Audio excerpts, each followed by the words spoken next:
Hello friends, नमस्कार। स्वागत है आप सभी का स्टडी विद ज्ञान प्रकाश में। आज के इस वीडियो सेशन में हम लोग 23, 24, 25, 26, 27 और 28 यानी कि पूरे 6 दिनों का जो करंट अफेयर है उसको एक साथ डिस्कस करने जा रहे हैं। देखिए फ्रेंड्स, वर्तमान में जो परीक्षाएं अभी हाल ही में संपन्न हुई हैं उनको देखने से पता ये चलता है कि करंट अफेयर जो है वो बहुत ही पास का पूछा गया है। जैसे कि जो परीक्षाएँ अभी हाल ही में मई में हुई हैं उसमें अप्रैल तक का करंट आया। तो अगर आप जून में होने वाली किसी प्रतियोगी परीक्षा के लिए तैयारी कर रहे हैं तो आपको पूरा मई कवर जरूर करना चाहिए। तो ये जो करंट अफेयर आप देख रहे हैं आज के सेशन में, प्रत्येक प्रश्न बहुत ही इंपॉर्टेंट है। ध्यान से देखिए और पूरा सेशन कंप्लीट कीजिएगा। तो चलिए स्टार्ट करते हैं। अब देखिए यहाँ पर 23 से लेकर 25 मई 2022 तक दावोस स्विट्जरलैंड में आयोजित विश्व आर्थिक मंच यानी कि वर्ल्ड इकोनॉमिक फोरम की वार्षिक बैठक में भारत की ओर से किसने प्रतिनिधित्व किया है? तो इसका आंसर हो जाएगा पीयूष गोयल ने। तो ये तस्वीर आप यहाँ पर देख सकते हैं। और पीयूष गोयल जो कि केंद्रीय वाणिज्य एवं उद्योग, उपभोक्ता कार्य, खाद्य एवं सार्वजनिक वितरण और कपड़ा मंत्री भी हैं। तो पीयूष गोयल ने वर्ल्ड इकोनॉमिक फोरम की जो वार्षिक बैठक हुई है दावोस में, उसमें भारत की ओर से प्रतिभाग किया है। भारत सरकार के प्रतिनिधिमंडल में स्वास्थ्य और परिवार कल्याण और रसायन और उर्वरक मंत्री श्री मनसुख लाल मंडाविया, पेट्रोलियम और प्राकृतिक गैस, आवास एवं शहरी कार्य मंत्री श्री हरदीप सिंह पुरी के अलावा 6 राज्यों मध्य प्रदेश, तमिलनाडु, आंध्र प्रदेश, महाराष्ट्र, तेलंगाना और कर्नाटक के मुख्यमंत्री, वरिष्ठ मंत्री और अधिकारी भी शामिल हुए।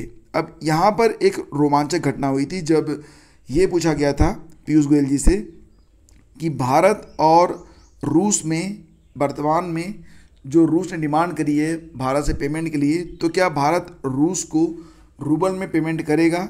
इस पर बहुत ही अच्छा जवाब आया था। उन्होंने कहा था कि कोई भी जो विदेशी कार्य है यानी कि विदेश नीतियों पर ध्यान देने से पहले किसी भी राष्ट्र को राष्ट्र हित के बारे में सोचना अनिवार्य होता है। चलिए फ्रेंड्स, आगे बढ़ते हैं, देखते हैं अगला क्वेश्चन। लेकिन उसके पहले याद रखिएगा कि वर्ल्ड इकोनॉमिक फोरम की जो वार्षिक बैठक हुई 2022 में, इसकी जो थीम रही वो है एक महत्वपूर्ण मोड़ पर, इतिहास पर केंद्रित। और वर्ल्ड इकोनॉमिक फोरम स्थापना हुई थी जनवरी 1971 में। और वर्तमान में अध्यक्ष कौन है? Klaus Schwab. ये याद रखना, आगे के प्रश्नों में भी इसका जिक्र आएगा। दुनिया की सबसे ऊंची चोटी माउंट एवरेस्ट पर मौसम स्टेशन किसने स्थापित किया है? तो नेशनल ज्योग्राफिक चैनल आप ज़रूर देखते होंगे। नेशनल ज्योग्राफिक सोसाइटी जो कि अमेरिका की है, तो माउंट एवरेस्ट जिसकी ऊंचाई है 8,830 मीटर, तो यहाँ पर नेशनल ज्योग्राफिक सोसाइटी ने दुनिया का सबसे ऊंचा मौसम केंद्र स्थापित किया है। याद रखना, ये प्रश्न इंपॉर्टेंट हो सकता है और आ भी सकता है एग्जाम में। जैव विविधता के लिए अंतर्राष्ट्रीय दिवस अभी हाल ही में मनाया गया, international day for biological diversity, जो कि कब मनाया गया था? 22 मई को। अच्छा, ये बताओ कि 22 अप्रैल को भी एक महत्वपूर्ण दिवस मनाया गया था। वो बताओ कि 22 अप्रैल को क्या मनाया गया था? और international day for biological diversity के लिए जो उद्देश्य है वो क्या है? जैव विविधता के संरक्षण के बारे में लोगों को जागरूक करना।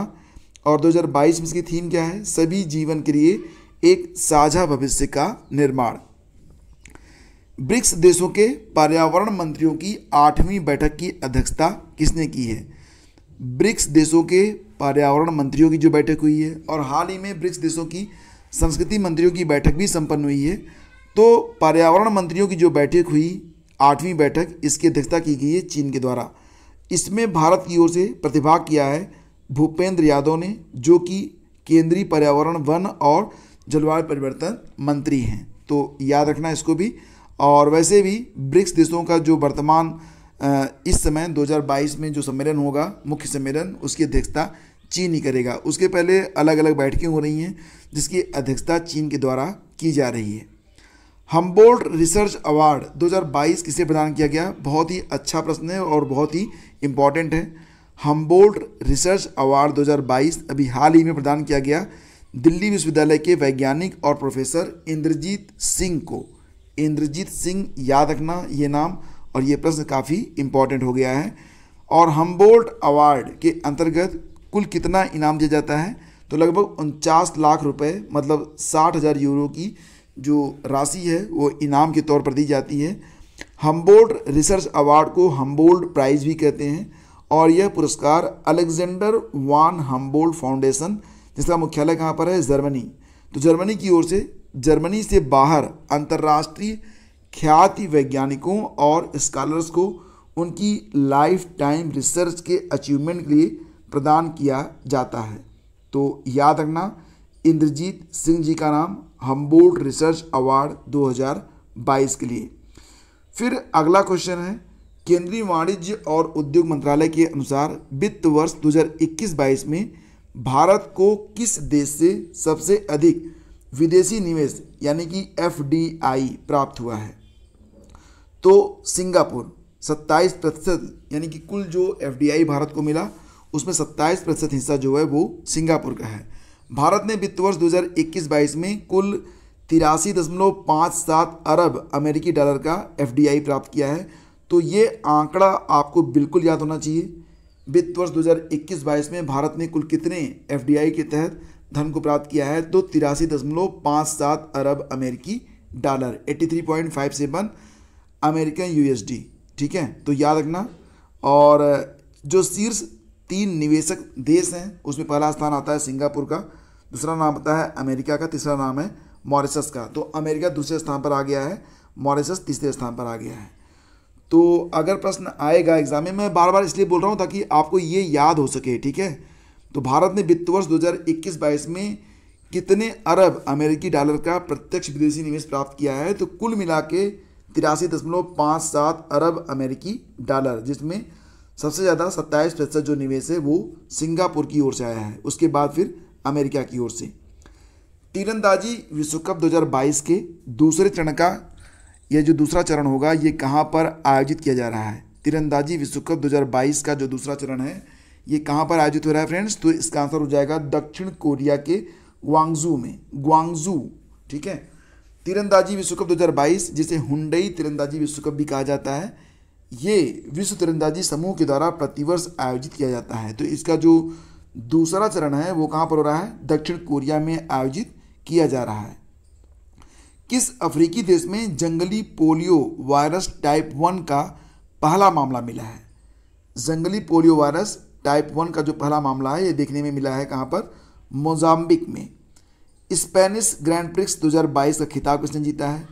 स्पेनिश ग्रैंड प्रिक्स 2022 का खिताब जीत लिया है मैक्स वर्स्टेपन ने, जो कि रेडबुल के ड्राइवर हैं और कहाँ के हैं? नीदरलैंड के हैं। तो याद रखना, और एग्जाम में कई बार खिलाड़ियों के नाम और उनके देश भी अक्सर पूछे जाते हैं। ये हैं मैक्स वर्स्टेपन। और हाल ही में जो ये स्पेनिश ग्रैंड प्रिक्स का आयोजन किया गया, स्पेनिश ग्रैंड प्रिक्स 2022, इसका आयोजन कहाँ पर हुआ? बार्सिलोना में हुआ। देखिए फ्रेंड्स, याद रखिएगा कि हाल ही में मियामी ग्रैंड प्रिक्स भी हुआ था। मियामी ग्रैंड प्रिक्स को जीता मैक्स वर्स्टेपन ने। बहरीन ग्रैंड प्रिक्स हुआ, विजेता रहे चार्ल्स लेक्लर। चार्ल्स लेक्लर जो कि फेरारी के ड्राइवर हैं, मोनाको देश के हैं। और सऊदी अरब ग्रैंड प्रिक्स हुआ था 2022, इसको जीता था मैक्स वर्स्टेपन ने। ऑस्ट्रेलियन ग्रैंड प्रिक्स हुआ 2022, चार्ल्स लेक्लर ने जीता। एमिलिया रोमाग्ना ग्रैंड प्रिक्स हुआ, इसको भी जीता मैक्स वर्स्टेपन ने। तो आप देख रहे हैं कि मैक्सिमम मैक्स वर्स्टेपन और चार्ल्स लेक्लर ही विजेता रहे हैं। ठीक है, तो अच्छा, इनके देश फिर से मैं आपको एक बार याद दिला देता हूँ। चार्ल्स लेक्लर जो हैं ये फेरारी के ड्राइवर हैं, मोनाको से हैं। और मैक्स वर्स्टेपन जो है रेडबुल के ड्राइवर हैं, कहाँ से हैं? नीदरलैंड से। अगला क्वेश्चन है, भारत और किस देश की नौसेना के बीच समन्वित गश्ती अभ्यास यानी कि कॉर्पैट 2022 का चौथा संस्करण शुरू किया गया है? कॉर्पैट 2022 का जो चौथा संस्करण है ये स्टार्ट हुआ है कहाँ पर? बांग्लादेश में। ठीक है, बांग्लादेश में। और ये तस्वीर आप यहाँ पर देख सकते हैं। देखिए फ्रेंड्स, ये संस्करण बंगाल की उत्तरी खाड़ी में शुरू हुआ है। इसका उद्देश्य क्या है? वाणिज्यिक शिपिंग, अंतर्राष्ट्रीय व्यापार, वैध समुद्री गतिविधियों के संचालन के लिए हिंद महासागर क्षेत्र को सकुशल और सुरक्षित बनाना। ठीक, अगला क्वेश्चन देखिए, प्लास्टिक प्रदूषण से निपटने के लिए महाराष्ट्र सरकार ने किस संस्थान के साथ समझौता ज्ञापन पर हस्ताक्षर किया है? तो प्लास्टिक प्रदूषण से निपटने के लिए वर्ल्ड इकोनॉमिक फोरम WEF के साथ महाराष्ट्र सरकार ने एक समझौता ज्ञापन पर हस्ताक्षर किया है। किससे निपटने के लिए? प्लास्टिक प्रदूषण से। UEFA यूरोपा फुटबॉल लीग 2022 का खिताब किसने जीता है? तो याद रखिएगा कि यूरोपा फुटबॉल लीग 2022 का खिताब जीत लिया है आइनट्रास्ट फ्रैंकफर्ट फुटबॉल क्लब जर्मनी ने। आइनट्रास्ट फ्रैंकफर्ट फुटबॉल क्लब जर्मनी ने जीता है यूरोपा फुटबॉल लीग 2022 का खिताब। और आपको बता दें कि ये जो जर्मनी है आइनट्रास्ट फ्रैंकफर्ट फुटबॉल क्लब, इसने किसको हराया? स्पेन के रेंजर्स FC को। इसका आयोजन कहाँ पर हुआ? स्पेन के सेविले में। ठीक है। संगीत व कला के क्षेत्र में किन व्यक्तियों को प्रतिष्ठित 96वें संगीत कला निधि पुरस्कार 2020, 2021 और 2022 से सम्मानित किया गया? तो जैसा कि आपको पता है कि 2020, 2021 और अब 2022, तो 2020-21 में कोई भी पुरस्कार या सम्मान दिया नहीं गया था ड्यू टू कोविड-19। तो 3 साल के जो पुरस्कार हैं उनको इसी साल 2022 में 96वें संगीत कला निधि पुरस्कार के अंतर्गत प्रदान किया गया है। इसमें 2020 का जो पुरस्कार है वो मिला है नेवेली R संथाना गोपालम को। 2021 का पुरस्कार मिला तिरुवर भक्त वत्सलम को। 2022 का पुरस्कार मिला GJR कृष्णन और विजय लक्ष्मी को। ये याद रखना।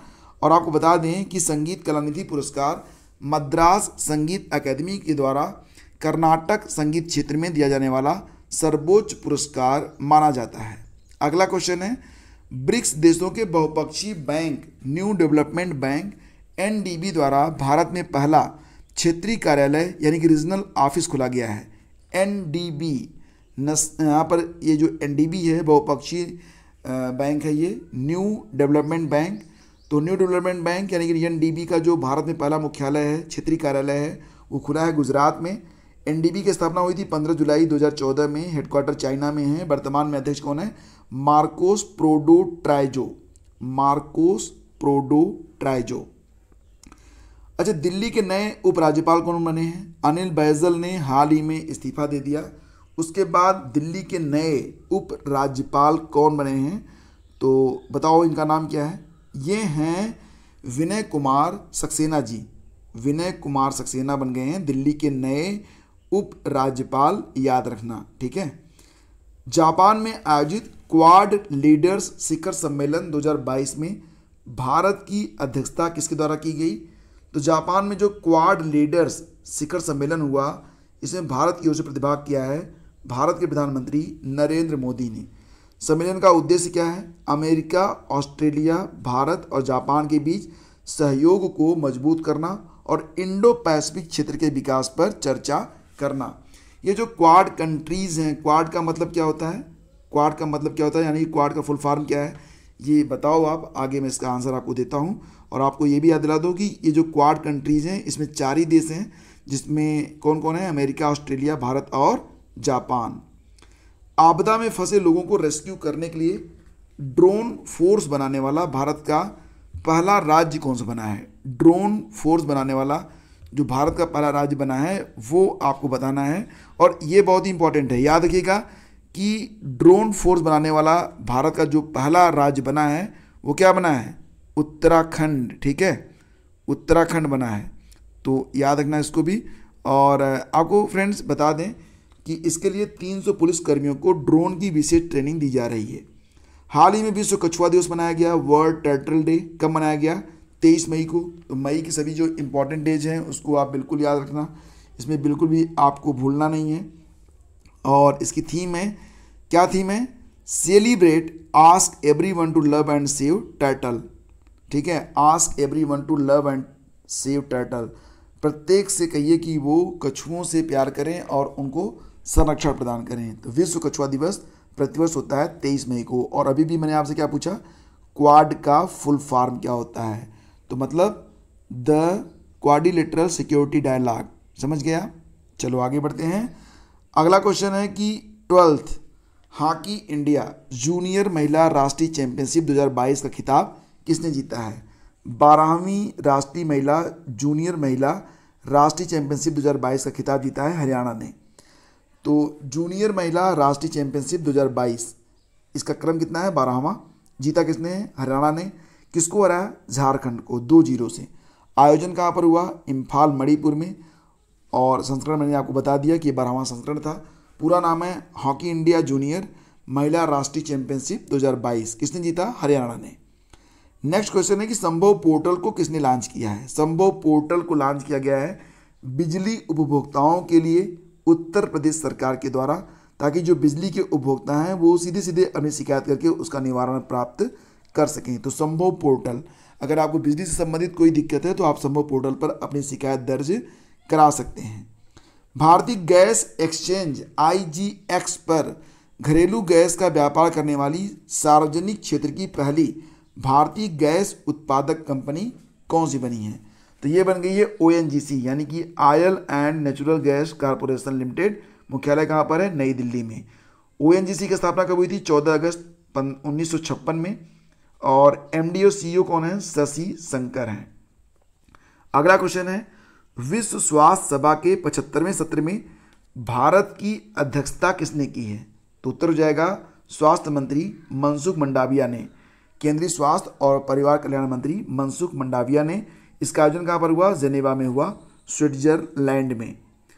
अगला क्वेश्चन देखिए, football tournament English Premier League यानी कि EPL 2021-22 का खिताब किसने जीता? तो आंसर हो जाएगा मैनचेस्टर सिटी फुटबॉल क्लब ने। मैनचेस्टर सिटी फुटबॉल क्लब ने अपने आखिरी मैच में एस्टन विला को 3-2 से हराकर football tournament English Premier League यानी कि EPL का खिताब जीत लिया है। ये इसका 30वां संस्करण था। ठीक है, अगला क्वेश्चन देखिए, तमिल लिटरेरी गार्डन के लाइफ टाइम अचीवमेंट पुरस्कार 2021 से किसे सम्मानित किया गया है? तमिल लिटरेरी गार्डन के लाइफ टाइम अचीवमेंट पुरस्कार 2021 से सम्मानित किया गया है AR वेंकट चलपति को। AR वेंकट चलपति जो हैं ये एक इतिहासकार हैं और Madras institute of development studies के प्रोफेसर हैं। यह पुरस्कार ऐसे व्यक्ति को दिया जाता है जिसने तमिल साहित्य के विकास या अध्ययन में महत्वपूर्ण योगदान दिया हो। अच्छा, ये बताओ कि मंकी पॉक्स के रोगियों के लिए 21 दिन का क्वारंटाइन कंपलसरी करने वाला देश कौन सा बन गया है? सही जवाब है बेल्जियम। ठीक है, और विश्व स्वास्थ्य संगठन ने वैश्विक स्वास्थ्य को आगे बढ़ाने के लिए भारत की कितनी महिला आशा कार्यकर्ताओं को सम्मानित किया है? इसका उत्तर हो जाएगा 10 लाख। तो WHO ने वैश्विक स्वास्थ्य को आगे बढ़ाने के लिए भारत की 10 लाख जो महिला आशा कार्यकर्ता हैं उनको सम्मानित किया है। ब्रिटेन में आयोजित लोगबोरो में इंटरनेशनल एथलेटिक्स मीट 2022 की महिला 100 मीटर हर्डल रेस में 13.11 सेकंड का नया रिकॉर्ड किसने बनाया है? इसका आयोजन कहाँ पर हुआ था? ब्रिटेन में। नाम क्या है? लोगबोरो इंटरनेशनल एथलेटिक्स मीट 2022। इसमें महिला 100 मीटर हर्डल रेस में 13.11 सेकंड का नया रिकॉर्ड बना लिया है ज्योति अराजी ने। ये नाम याद रखना, एग्जाम के लिए इंपॉर्टेंट हो रहा है। फिर अगला क्वेश्चन है कि किस राज्य सरकार ने आउटसोर्स सरकारी नौकरी में महिलाओं को 33% आरक्षण देने की घोषणा की है? तो महिलाओं को 33% आरक्षण देने की घोषणा की गई है कर्नाटक के द्वारा, याद रखना। अच्छा, ये बताओ कि हाल ही में आपको याद होगा 2021 की बात है, किस राज्य सरकार ने ट्रांसजेंडर्स को 1% आरक्षण देने की बात कही थी? ये बताओ आप। तो फ्रेंड्स, इसका भी आंसर क्या है? कर्नाटक ही है। कर्नाटक सरकार ने पुलिस विभाग में सभी पदों पर ट्रांसजेंडर समुदाय को 1% आरक्षण देने की बात कही थी। कब? दिसंबर 2021 में। प्रतिष्ठित कमिटेड लीडर अवार्ड 2022 से किसे सम्मानित किया गया है? कमिटेड लीडर अवार्ड 2022 दिया गया है किसको? अंजलि पांडे को। ठीक है, और जोस रामोस होर्टा ये किस देश के राष्ट्रपति बने हैं? जोस रामोस होर्टा ये किस देश के राष्ट्रपति बने हैं फ्रेंड्स? तो ये तस्वीर आप देख सकते हैं, और ये राष्ट्रपति बने हैं कहाँ के? पूर्वी तिमोर के। अच्छा, पूर्वी तिमोर की जो राजधानी है उसका नाम दिल्ली है। ठीक है, दिल्ली। तो दिल्ली से आप जो है थोड़ा सा मिलता जुलता नाम है दिल्ली।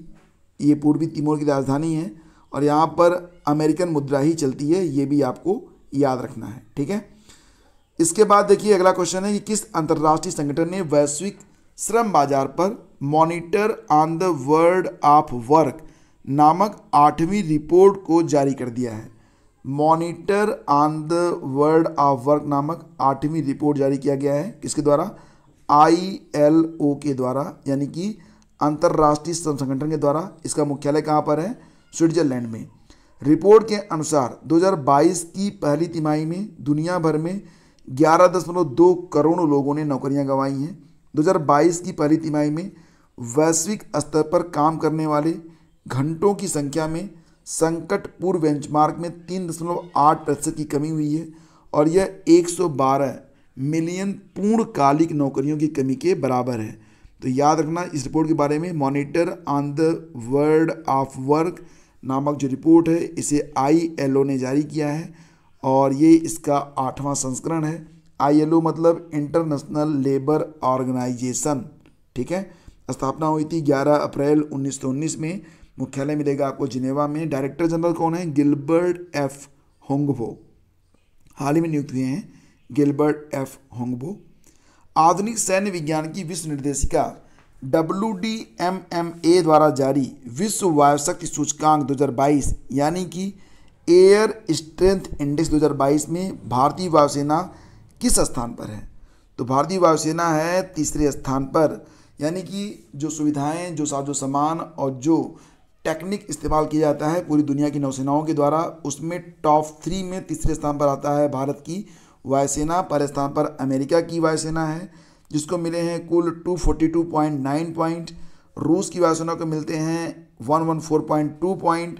भारत की वायुसेना को मिले हैं 69.4 पॉइंट। और ये मैंने आपको जो बताया था WDMMA मतलब world directory of modern military aircraft, WDMMA ये इसका फुल फॉर्म है, याद रखना।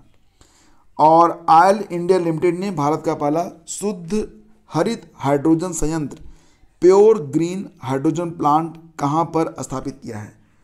तो ऑयल इंडिया लिमिटेड OIL के द्वारा प्योर ग्रीन हाइड्रोजन प्लांट स्थापित किया गया है कहाँ पर? असम में, ठीक है। फिर अगला क्वेश्चन देखते हैं। मानद बाल अधिकार नायक पुरस्कार honorary child right hero award 2022 से किसे नवाजा गया है? Honorary child right hero award दिया गया है 2 लोगों को, भारत के अशोक दयालचंद को और घाना के जेम्स कोफी अन्नान को।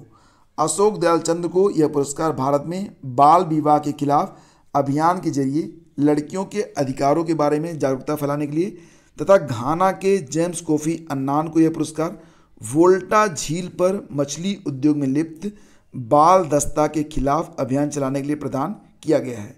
मानद बाल अधिकार नायक पुरस्कार honorary child right hero award दिया गया अशोक दयालचंद और जेम्स कोफी अन्नान को। और ये जो अवार्ड है इसे वर्ल्ड चिल्ड्रंस प्राइज फाउंडेशन द्वारा संयुक्त राष्ट्र कन्वेंशन के अनुसार बच्चों के लिए उत्कृष्ट कार्य करने वाले व्यक्तियों को प्रदान किया जाता है। हाल ही में विश्व थायराइड दिवस मनाया गया। कब मनाया गया? वर्ल्ड थायराइड डे 25 मई को। थीम क्या रही? It's not you, it's your thyroid. तो थायराइड एक एंडोक्राइन ग्रंथि है जो कि हार्मोन बनाती है। अगर हार्मोन में कमी आई तो जो बीमारी होती है वो क्या होता है? हाइपोथायराइडिज्म हो जाता है। इसमें क्या होता है कि इसमें आपका जो वजन है बहुत तेज़ी से बढ़ जाता है, और अगर थायराइड हार्मोन बढ़ गया तब क्या होगा? इससे जो बीमारी होगी उससे आपका वजन बहुत तेज़ी से गिरने लगता है और इसे कहते हैं हाइपरथायराइडिज्म। हाइपोथायराइडिज्म और हाइपरथायराइडिज्म। और पुरुषों की तुलना में महिलाओं को ये बीमारी ज़्यादा होती है। वैसे फ्रेंड्स आपको बता दें कि थायराइड का बहुत ही अच्छा इलाज आपको होम्योपैथी और आयुर्वेद में उपलब्ध होता है, एलोपैथी से बेटर। थोड़ा सा योग करिए तो ये अच्छा हो जाता है, ठीक हो जाता है। मैंने खुद देखा इसलिए आपको बता रहा हूँ। आयुष्मान भारत डिजिटल मिशन योजना के अंतर्गत आयुष्मान भारत हेल्थ अकाउंट यानी कि ABHA Ayushman Bharat health account mobile application का नया संस्करण लॉन्च किया गया है राष्ट्रीय स्वास्थ्य प्राधिकरण NHA के द्वारा, नेशनल हेल्थ अथॉरिटी के द्वारा। और यह ऐप उपयोगकर्ता को आयुष्मान भारत डिजिटल मिशन स्वास्थ्य अनुपालन सुविधा में दर्ज अपने स्वास्थ्य रिकॉर्ड को जोड़ने की अनुमति प्रदान करेगा। जिससे वो संबंधित डेटा को अपने स्मार्टफोन पर देख भी सकते हैं। तो आयुष्मान भारत डिजिटल मिशन योजना के अंतर्गत Ayushman Bharat health account mobile application, ये जो ऐप होगा फ्रेंड्स, अगर इसे आप अपने मोबाइल में इंस्टॉल कर लेते हैं तो आप अपने स्वास्थ्य के रिकॉर्ड को जोड़ सकते हैं। और इससे क्या सुविधा मिलती है आपको, इससे ये फ़ायदा होगा कि जब आप कहीं पर जाते हैं तो आपकी जो केस हिस्ट्री है उससे बहुत अधिक पूछने की जरूरत नहीं पड़ती है। डॉक्टर 1 मिनट में जान जाता है कि आपकी प्रॉब्लम क्या है। ब्रिक्स देशों की संस्कृति मंत्रियों की 7वीं बैठक में भारत की अध्यक्षता किसने की? अभी मैंने आपको बताया था ना कि पर्यटन मंत्रियों की बैठक हुई थी, उसके बाद देखिए अब संस्कृति मंत्रियों की भी बैठक हुई, जिसमें अध्यक्षता की गई भारत की ओर से मीनाक्षी लेखी के द्वारा, जो कि संस्कृति और विदेश राज्य मंत्री हैं, मीनाक्षी लेखी। और इसकी अध्यक्षता चीन ने की है। चीन में इसका आयोजन हुआ, संस्करण रहा 7वां। सिरुई लिली महोत्सव 2022 का 4था संस्करण कहाँ पर आयोजित किया गया है? सिरुई लिली, आप यहाँ पर इस तस्वीर को देखिए, लिली जो है, सिरुई लिली जो है ये एक फूल होता है और इसी के लिए ये जो महोत्सव है इसका आयोजन किया जाता है। और इसका आयोजन 25 से लेकर 28 मई तक होगा। कहाँ पर? मणिपुर में। और ये जो सिरुई लिली है मणिपुर का राज्य फूल भी है, राजकीय पुष्प, ये भी आप याद रखना। 8वां अंतर्राष्ट्रीय योग दिवस आने वाला है, जून में होगा ना, 21 जून को मनाया जाता है। आपको पता है अंतर्राष्ट्रीय योग दिवस प्रतिवर्ष 21 जून को होता है। पहली बार इसे 2015 में मनाया गया था। इस बार इसका जो आयोजन होगा वो मैसूर में किया जाएगा। लेवेंडर उत्सव ये कहाँ पर मनाया जा रहा है? लेवेंडर, जम्मू कश्मीर के डोडा जिले में लेवेंडर उत्सव मनाया जा रहा है। और भारतीय राष्ट्रमंडल दिवस 2022 कब मनाया जाता है? भारतीय राष्ट्रमंडल दिवस 2022 ये होगा 24 मई को। देखो, राष्ट्रमंडल के 54 देशों में से अधिकांश में राष्ट्रमंडल पारंपरिक रूप से मार्च के दूसरे सोमवार को मनाया जाता है। इसमें ब्रिटिश रानी रेडियो पर भाषण देती हैं। हालांकि भारत और कुछ अन्य देश इसे 24 मई को मनाते हैं। ठीक है, तो बहुत सारे देश इसे मार्च के दूसरे सोमवार को मनाते हैं, लेकिन भारत इसे 24 मई को मनाता है, याद रखना। और राष्ट्रमंडल दिवस 2022 का विषय थीम क्या है? एक सामान्य भविष्य प्रदान करना, जो इस बात पर प्रकाश डालता है कि कैसे राष्ट्रमंडल परिवार के 54 सदस्य देश जलवायु परिवर्तन से लड़ने, सुशासन को बढ़ावा देने और व्यापार सुधार जैसे लक्ष्यों को प्राप्त करने में मदद करने के लिए नवाचार, जुड़ाव और परिवर्तन कर रहे हैं। वर्ष 2022 में जारी टाइम मैगजीन के 100 सबसे प्रभावशाली लोगों की सूची में कितने भारतीय व्यक्तियों को शामिल किया गया है? तो टाइम मैगजीन ने जो 100 सबसे प्रभावशाली लोगों की सूची जारी की है, इसमें भारत की ओर से 3 लोग शामिल हैं। नाम है करुणानंदी, गौतम अडानी और खुर्रम परवेज। तो नाम याद रखना, एग्जाम के लिए इंपॉर्टेंट क्वेश्चन है। 3 लोग शामिल हुए हैं, करुणानंदी, गौतम अडानी और खुर्रम परवेज। भारत का पहला सिमुलेशन आधारित वार गेम अनुसंधान और विकास केंद्र स्थापित करने के लिए सेना प्रशिक्षण कमान गांधीनगर ने किस संस्थान के साथ समझौता किया है? फिर से समझिए, भारत का पहला सिमुलेशन आधारित वार गेम अनुसंधान और विकास केंद्र स्थापित किया जाएगा। इसके लिए सेना प्रशिक्षण कमान ने रक्षा विश्वविद्यालय नई दिल्ली के साथ एक समझौता किया है। और अगला क्वेश्चन होगा कि बोंगो सागर नामक नौसैनिक अभ्यास हाल ही में भारत ने किस देश के साथ शुरू किया है?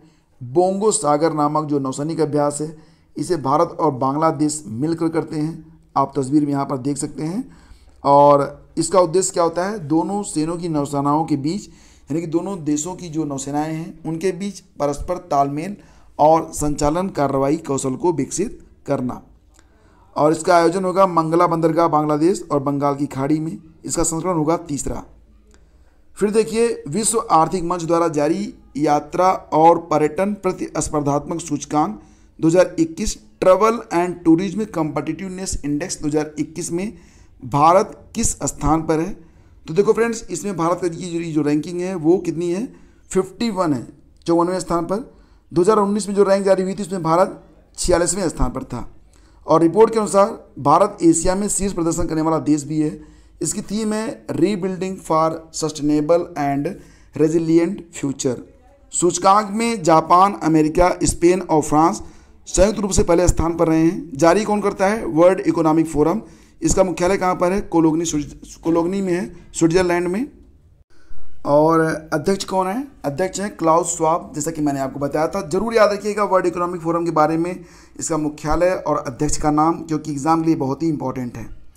केंद्रीय कोयला मंत्रालय ने राष्ट्रीय खनिज कांग्रेस 2022, नेशनल मिनरल कांग्रेस 2022 का आयोजन कहाँ पर किया है? तो इसका आयोजन किया गया है भुवनेश्वर में, जो कि उड़ीसा में है।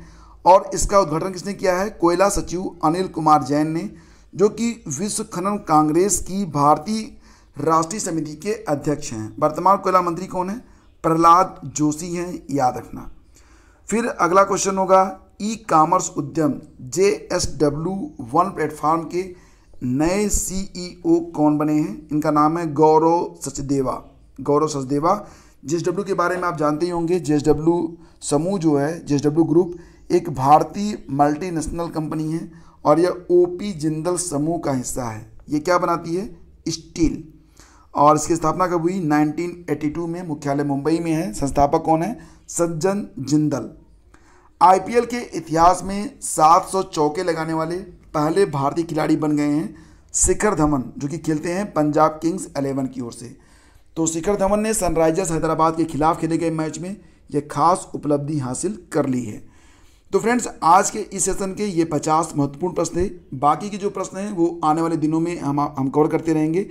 तो नेक्स्ट वीडियो के लिए आप चैनल को सब्सक्राइब कर लीजिए, बेल आइकन को प्रेस कर दीजिए, और इस लेक्चर की PDF के लिए वीडियो का डिस्क्रिप्शन चेक कर लेना, या फिर studyvidgyanprakash.com वेबसाइट है, वहाँ पर जाकर इस पूरी PDF को आप डाउनलोड कर पाएंगे।